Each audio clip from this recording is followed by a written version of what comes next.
Саламатсыздарбы, урматтуу телекөрүүчүлөр. Биз бүгүн сиздер менен мөмө жемиш өсүмдүктөрүнүн лабораториясында мөмө жемиш бактарынын ысыкка чыдамдуулугун аныктоо үчүн кандай тажрыйба жасайбыз. Лабораториянын шартында биз өсүмдүктөрдүн жалбырагынын ысыкка чыдамдуулугу деген тажрыйба бар. Бул Кенжебай Ахматовичтин методу менен жасалат. Аны үчүн бизге кадимки эле үй шартында тамак ашты куйган термос колдонулат. Бул тажрыйбаны жасоо жеңил болуш үчүн ушундай Кенжебай Ахматович ушундай ыкмасын чыгарганда атайын баягы химиялык жабдууларды колдонбой эле үй шартындагы термосду бул тажрыйбаны жасоонун жөнөкөйлөштүрүлгөн жолу ушул үй шартындагы эле кадимки термостор колдонулат. Биз өсүмдүктөр айлана чөйрөдөгү абанын температурасы 40 градус болсо дагы өсүп турганын биз байкайбыз. Өсүмдүктөр жер астынан тамыры аркылуу сууду алат дагы, жалбырактар менен сууду буулантып, жалбырак сууну буулантуу менен муздатып, температураны төмөндөтүп турат. Ошон үчүн биз эгер күн тийип турган жерде турсак, колубуз күнгө тийип турса, бир аз деле аябай күн ысык мезгилде колубуздун ысып кеткенин байкайбыз.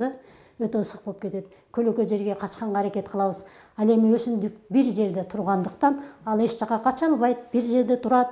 Ошондуктан бул жалбырактардын бардыгы жерден алган суу менен буулантып, өзүнү муздатып турат. Белгилүү окумуштуу Энвер Закизянович Гареев бул өсүмдүктөргө ушундай тажрыйбаларды жасап, өзүнүн китебинде да жазып кеткен. Мисалы, өсүмдүктүн кабыгы, кадимки эле жоң дарактын кабыгы, эгер абадагы температура 38 градус болсо, кабыктын ичиндеги температура 52-53 градус болгонун тажрыйба түрүндө жасап көргөндө, демек жалбырак күндө туруп, абанын температурасы 38 градус болсо дагы жалбырактын ичиндеги температура 50 градустан ашып кетиши мүмкүн экен. Демек, биз ошондуктан бул жалбырактардын канчалык ысыкка чыдамдуулугун аныктоо үчүн биз атайын мына термосторго 44, 46, 48, анан 50 градус деп термосторго белгилеп алдык. Анан ар бир сорт үчүн жасалат. Биз мисалы үчүн кара өрүктүн Памяти Гареева деген сортунун жалбырактары бул. 10 жалбыракты моундай кылып байлап алдык. Анан термоско биз 44 градус сууду куябыз. Муздак суу куям биринчи.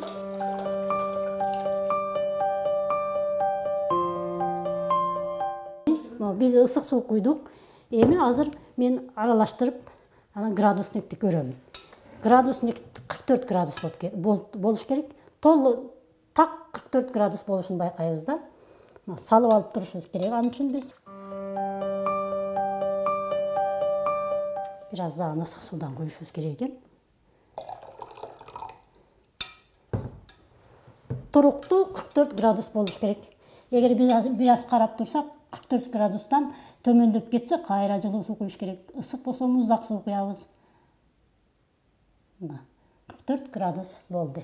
Эми биз жалбыракты мына салабыз дагы кадимкидей жабып, убакытты белгилешибиз керек. 2 киши иштеш керек. Бирөө дайым убакытты белгилеп туруш керек да. 10 мүнөт убакытты белгилеп коюшубуз керек. Эми бир киши жаныңызда жазып турат. Бул азыр 12ден 10 мүнөт өткөндө салынды. Эми азыр буга экинчисин салабыз. Эми 10 мүнөт өткөндөн кийин бир аз күтүп туруп, биз ал жалбырактарды чыгарабыз дагы. Биз могу стакандарга суу куюп туруп, ал жалбырактарды салып коебуз. Бул жалбырактарды салып коюу менен суу даярдап кое берейин. Азыр 10 мүнөт убакыт өткөндөн кийин биз жалбырактарды алып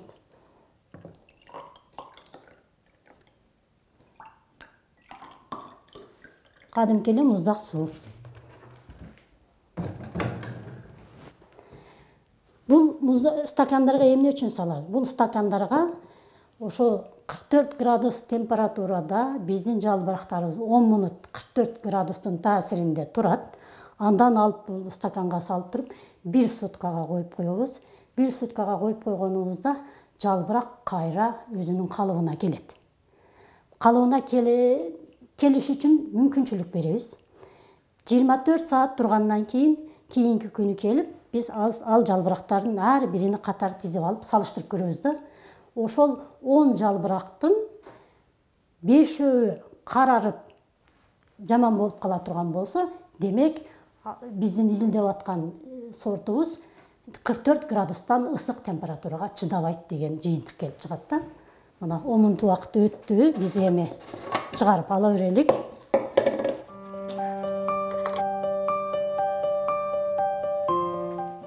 Эми чыгарып алгандан кийин жалбырактар баягы бири-бирине жабышып калбагандай кылып ажыратып, ар бири бирден тургандай кылып коелу да. Баягы биз сиздер менен билебиз, эгерде нымдуу эки жалбырак бири-бирине тийип туруп калса, карарып калганын билебиз, ошо карарып калбай бири-бирден ажырап, биз могу жибин чечип туруп эле отдельно бири-бирден салып койсок да болот. Бөлүштүрүп туруп эле.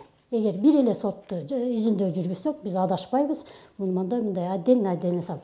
Жалбырактын могу сабагы сууга тийип туруш керек. Кайра суу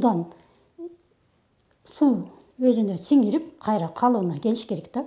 Мондай болуп салынып турат. 24 сааттан кийин келебиз дагы. Келгенден кийин ар бир жалбыракты карайбыз. Могу жалбыракты алабыз 24 сааттан кийин. Ушунун мына бети, площадь, аянты, жалбырактын аянтынын канча проценти карарып калды ошол ысык суудан.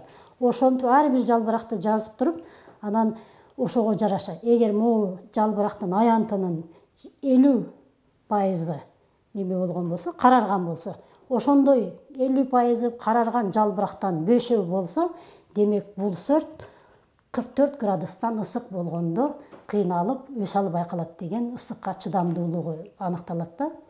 Бул ысыкка чыдамдуулукту аныктоонун бизге кандай кажети бар? Мисалы, биз Кыргызстанда башка аймактарга караганда Кыргызстандын абасы кургак. Деңизге жакын жайланышкан эмес, аба өтө кургак болгондуктан өсүмдүктөрдүн сууду көп ичиши керек, аба кургак. Ошондуктан бул тажрыйбанын негизинде биз өсүмдүктөрдү канча жолу суугаруу деген дагы жыйынтык келип чыгат да. Эгерде өсүмдүк канчалык 50 градус ысыкка да чыдамдуу боло турган болсо, биз ошону ар бир градуска жасап көрөбүз да. Мындан ары биз азыр тажрыйбаны толук көрсөтпөдүк. 52, 54, 56 термоздардын жартысы башка лабораторияда болгон үчүн 56 градуска чейин жасайбыз. 44төн баштап 56га чейин. Ар бир градуска жасап көргөнүбүздө билинет. Биз бир эле сортко жасабайбыз, 6-7 сортко бир чогуу жасайбыз. Ошондо анан бир сорт баягыдай эле стандарт катары Кыргызстанда көп жылдан бери өсүп жүргөн бир сортты алабыз дагы. Мисалы үчүн кара өрүктөрдө домашняя, слева домашняя деген сорт бар, ошол стандарт болуп эсептелет. Мен алмурттар менен иштеген үчүн алмурттарда көп жылдан бери Кыргызстандын аймагында өсүп адаптация болгон лесная красавица сортун стандарт катары алабыз. Ал сортту жасайбыз дагы. Ал сорттун канча градуста ысыкка чыдамдуулугун аныктап, ошого салыштырып башка сорттордун ысыкка чыдамдуулугу аныкталат. Ысыкка чыдамдуулугун аныктоо менен канчалык өсүмдүктүн жалбырагынын ысыкка чыдамдуулугу жогору болсо, ал сорт ошончолук кургактыкка чыдамдуу деп жыйынтык чыгарабыз. Ар бир сортко ушундай кышка чыдамдуулук изилденет, ысыкка чыдамдуулук изилденет, анан кургакчылыкка чыдамдуулугу. Могу ысыкка чыдамдуулугун аныктадык. Ушунун негизинде кийинки тажрыйбалар бар. Жалбырактын сууду өзүндө кармап калуу жөндөмдүүлүгү деген тажрыйба бар. Аны жасалат. Ошонун бардык тажрыйбалардын жыйынтыгынын негизинде анан биз бир сортко бул сорт кургактыкка чыдамдуу деген жыйынтык чыгара алабыз да. Эми ысыкка чыдамдуулугу өтө өсүмдүктү мүнөздөдөгү негизги эң маанилүү тажрыйбалардын бири баягы бул тажрыйбаны жасаганда биз башында айтпай кеттербиз, могу жалбырактарды алганда жалбырактар алынбайт. Баягы өсүмдүктүн учундагы жаңы жаш жалбырактар алынбаш керек. Алар назик болот, ошондуктан алар 42 градуста эле карарып, биздин тажрыйбанын жыйынтыгы начар болуп калат да. Ошондуктан өсүмдүктүн бутагынын учундагы эмес, түп жагындагы эмес, ортосундагы жалбырактарды алышыбыз керек. Анан толук кандуу мындай бир жери тытылбаган, кесилбеген, баягы же курттар кемирип койгон, же кандайдыр бир шактардын же шамалдын таасиринен кесилип калган жалбырактар эмес, толук кандуу бүтүн жалбырактар алынат. Анан бул тажрыйба май айында бир жолу жасалат, июнь айында жасалат, июль, август 4 ай жасалат. 4 ай жасоо менен анан биз ошол сорттун ысыкка чыдамдуулугун аныктап чыгарабыз да. Бунун баардык тажрыйбаларын дептериге түшүрүп, май айында бул сорттун ысыкка чыдамдуулугу 56 градус болду.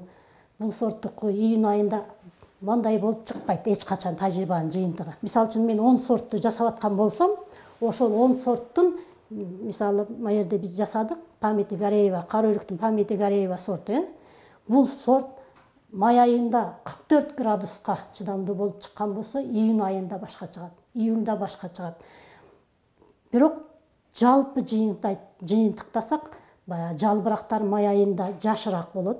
Июнь айында ысыкка көнүп, июль айында андан да көнүп, август айына келгенде сезон улам өткөн сайын август айындагы жалбырактардын ысыкка чыдамдуулугу бир аз жогору чыгат. Май айында 44 градуска чыдамдуу болсо, август айына келип 48 градуска да чыдамдуу болуп калышы мүмкүн. Ошон үчүн баардыгын салыштырып отуруп, анан график чийип, анан биз бир сортко мүнөздөмө беребиз. Демек, бул сорт өтө дайым 50 градустан жогору температурага чыдап атат. Бул сорт ысыкка чыдамдуу сорт деп жыйынтык чыгарып айта алабыз. Биз сиздерге бүгүн мөмө жемиш бактарынын кара өрүктүн Памяти Гареева сортунун ысыкка чыдамдуулугу жөнүндө тажрыйбаны жасап көрсөттүк. Биз сиздерге бир эле сорттун 44 градус температурага чыдамдуулугун гана көрсөттүк. Бул тажрыйба толук көрсөтө турган болсок, 56 градуска чейин жасап, ар бир градуска жасап, катар тизип, 24 сааттан кийин жыйынтыгын чыгарып, андан кийин биз ошол сортторго мүнөздөмө беребиз. Кийинки көрсөтүүлөрдө дагы ушул сыяктуу тажрыйбаларыбыз өтө көп. Анан дагы сиздерге жасап көрсөтөбүз. Кийинки көрсөтүүдө жолукканга чейин саламатта туруңуздар.